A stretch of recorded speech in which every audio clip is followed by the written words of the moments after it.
খুঁটিনাটি রান্নাবাটি কুকিং চ্যানেলের পক্ষ থেকে আমি সুইটি আবারও চলে এলাম চটজলদি একটা রান্নার ভিডিও নিয়ে। আজকে বানিয়ে নেব ডাল মাখানা।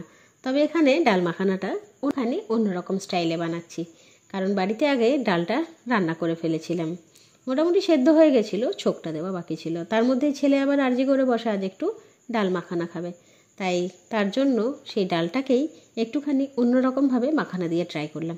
ভাবলাম আপনাদের সঙ্গে একটুখানি শেয়ারও করে নিই, তাই পরের অংশটুকু শেয়ার করছি। এই জন্য প্রথমেই ফ্রাইং প্যান বসিয়ে দিয়ে একটুখানি সর্ষের তেল দিয়ে দিলাম। কেটে রাখা কিছু কাঁচা লঙ্কা দিয়ে দিচ্ছি, সাথে দিচ্ছি অল্প একটু কালো জিরে।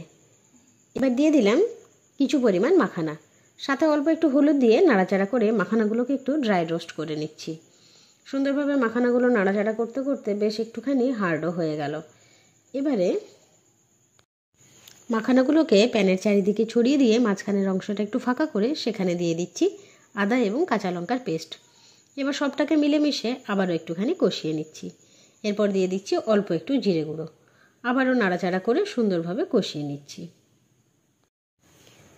সুন্দরভাবে মাখানাগুলো রোস্ট হয়ে গেছে। এরপর দিয়ে দিচ্ছি সেদ্ধ করে রাখা ডাল।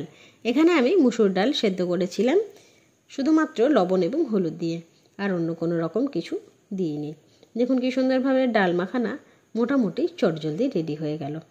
এবার রান্নার স্বাদ আরেকটু বাড়ানোর জন্য ছড়িয়ে দিচ্ছি ওপর থেকে ধনেপাতা। বাস, চটজলদি ডাল মাখানা রেডি।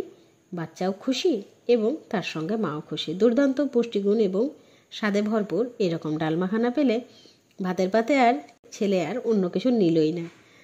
যা কিছু রান্না করেছিলাম সেসব সবজি আর তার লাগলো না, ডাল মাখানা দিয়ে আজকে ভাত সব শেষ। এইরকম সুন্দর সুন্দর রান্নার ভিডিওস দেখার জন্য অতি অবশ্যই আমার চ্যানেল খুঁটিনাটি রান্নাবাটিকে সাবস্ক্রাইব করতে ভুলবেন না। অবশ্যই আবারও কাল দেখা হচ্ছে নতুন একটা সুন্দর ভিডিও নিয়ে। আজকের মতো আসি, সবাই খুব ভালো থাকবেন। শুভরাত্রি।